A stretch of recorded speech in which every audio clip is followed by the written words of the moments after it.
Hey, what's going on, guys? This video, we're going to be focusing on this, the Plyo Box or Jump Box. A really great, affordable piece of kit that's ideal for if you have limited space working out at home, or maybe you're back at the gym training and you've seen one of these but haven't quite yet used it within your routine. Today's video, we're going to focus all on the legs. 6 exercises using only your resistance, and the box. As always, you can add extra apparatus, tools, or resistance in as you see fit. Let's kick things off with exercise 1. This is the bench lunge. Now, what I love about performing bench lunges, which is 1 foot back, elevated behind you on the Plyo Box, is you have 3 different sides and heights to use the box. So that's perfect based on your build, height, or maybe just how flexible you are. So let's start with our setup. Start by taking one leg behind you and place that on top of the box. Now, you can either position your toe with your heel raised or your laces down, whichever might be more comfortable for you. Just make sure that your front leg is positioned far enough forwards that when you lunge down, both knees are bent at 90 degrees. Therefore, you can keep your shoulders and hips stacked. All of that work and effort is being done by your front leg. The goal here is to achieve 10, 12, or 15 reps, continuous repetitions up and down, and then switch over legs. There's also a few different variations. Of course, you can add a jump into this, a plyo bench lunge, making it much more challenging and exhaustive, explosive, dynamic, and ballistic movement on that front leg. Or we can switch it up, take your hands, position them up by the side of your head. Makes it a little bit more challenging and focuses on your balance and agility and coordination. The other feature of this is as you lunge down, add a rotation in. So if I'm lunging down with my left leg forwards, I'm going to rotate over my left side. You can add a medicine ball or a slam ball into the mix, or even just hold a plate. Not only is this going to work your quads, hamstrings, and glutes, but you're going to start to activate your obliques as well. So a great 2-in-1 exercise there. Exercise 2, a step up. Now with this one, I focused on repeating one leg at a time. So I start with putting my right foot on the box, and personally, I like to step up high. So I want my foot to be higher than my knee height. What I mean by that is find a side of the box where you can just about get your foot on the top of the box, but it's not an easy step up. You've really got to work hard to drive yourself up, lifting your other foot up onto the top of the box, just tapping it, coming to a full upright position, and then stepping that leg back down, let the heel touch down, and then repeat that movement. 10, 12 repetitions on one leg, and then switch over.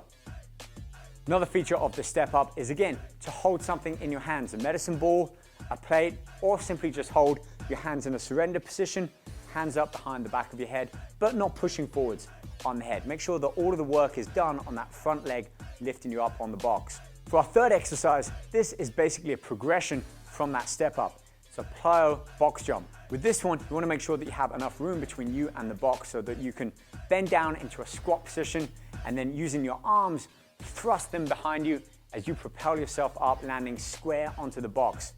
The key to this one is landing softly on the balls of your feet, allowing the heels to touch down. Nice soft landing, but a big explosive jump up. Now, if you want to make this one challenging, try putting a weight vest belt on, or at the top, have a partner throw a medicine ball or a slam ball to you. Again, tons of different ways that you can switch up the variety and the intensity of this exercise. Exercise 4, a depth jump squat. Now, this really is a progression from our last exercise. Much like our box jumps, we're going to explode up onto the front of the box, but then here's where it differs. Immediately after coming upright, you're going to walk off the front of the box, just like walking a plank, landing softly on the balls of your feet and coming into a full squat position, ready to explode up, driving your knees high up off the floor and bringing them towards your chest. This will ramp up your heart rate and, of course, your metabolic rate. So really make sure you commit to these. Land softly on the balls of your feet and explode with power and really drive yourself up high into the air. Our fifth exercise, a little bit more of a challenging one. This is an elevated pistol squat. So a pistol squat is where you basically squat down on one leg, keeping the other leg held out for balance. Except with this one, we're going to keep that leg out to the side of the box. So this is performed on both the right side and the left side. Whichever side you start on, make sure you've got one foot on the edge of the box and stand upright. Then, as you slowly and controlled lower yourself down into a squat, extend your left leg down the side of the box, so all of your weight is focused on your right leg. It's challenging, and if you need to, you can tap your left foot on the side of the box just to help find your balance. Once you've mastered this one, try taking your hands out or keeping them in towards your chest or even up above the side of your head. This will increase the intensity and challenge you even more. Remember, a lot of these exercises aren't just about resistance. They're not like doing repetitions in the gym with weights or dumbbells or even on a machine. They focus on your strength, coordination, agility, and balance, all of which help make you a better athlete in and outside of the gym. Our sixth and final exercise is one focusing on the hamstrings. It's an elevated bridge. Now, two options here. We can perform this 2 legs at a time, making sure you've got a 90-degree bend at the knees, heels firmly pressed down onto the box, so not the entire foot flat, and make sure that your glutes are as close to the box as you can. Now, as you keep the abdominals engaged and drive your heels down into the box, you're going to raise your hips upwards as high as you can, forming a straight line from your knees down through your hips into the shoulders. Keep this slow and controlled and really focus on engaging the hamstrings to get your hips up into that position. Now, if you want to take this one up a notch, try performing it 1 leg at a time. Keep one leg raised up. So your right leg, for example, your heel is in the same line as your knee, and keep it in that position. So all you're doing is focusing on pressing down on your left heel, driving your hips up, but keeping that right leg elevated throughout the entire movement. 10, 12 reps on one side, and then change over legs and raise that other leg up. You're really going to feel this one light up the hamstrings. So regardless whether you perform all of these exercises in a circuit fashion, 1, 2, 3, and so on until you get to the 6th one, and then repeat, or maybe perform them as straight sets, performing 12 to 15 repetitions each, allowing 30 seconds for rest, and then trying to repeat that, maybe even adding a few extra reps on each set. With a workout like this lasting anywhere from 20 to 30 minutes, you can expect to burn anywhere from 300 to 500 or more calories within this workout. So let's talk about nutrition. We know that there are 3 main macronutrients: protein, carbohydrates, and fats. And for daily calories, you should be aiming somewhere between 15 to 18 calories per pound of body weight if you want to maintain, and drop that down to about 11, 12 calories per pound if you're looking to drop some weight. Now, when it comes to balancing out your nutrition, your protein, your carbohydrates, and fats, I'd approach it like this.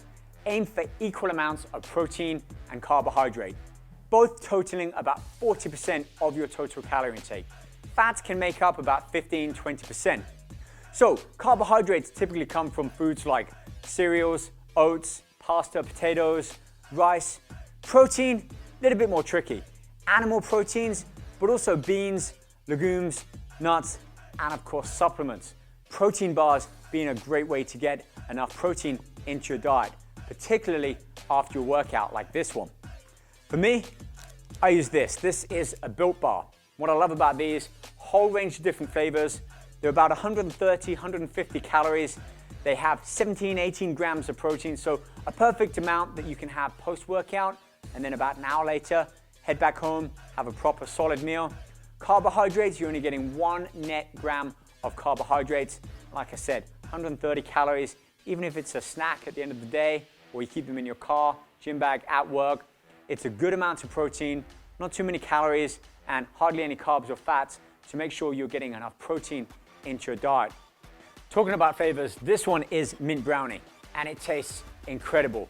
Real chocolate, you get a real good sense of mint that's not too overpowering. So there you have it. For a full breakdown of all of the exercises, including time codes, check the description within this video. You'll also find out more about Built Bar and all of the different flavors and the full macronutrient list of this bar in particular. Go check it out. Keep training hard, stay motivated and hungry. I'll see you back here soon. Take care.